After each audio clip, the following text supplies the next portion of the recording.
Hello and welcome to the video. Today we're gonna make a very special oil, and it's called Oud Malaki, and it's an impression of that.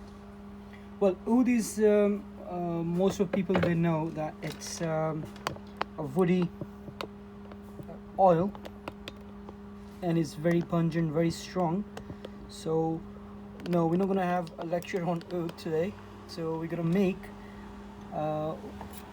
one of the best oud around, and that's not just made of wood. There's a lot of things, and roughly about 35 different elements are involved to make Oud Malaki.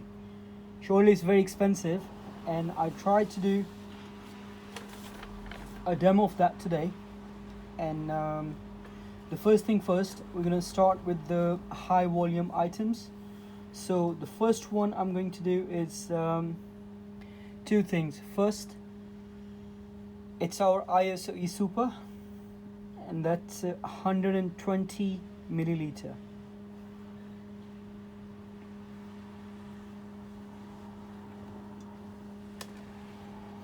Okay, so sorry, it's 145 ml for ISO Super.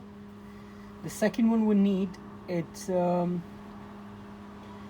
ml of patchouli oil. So these two things, we combine them together and start mixing.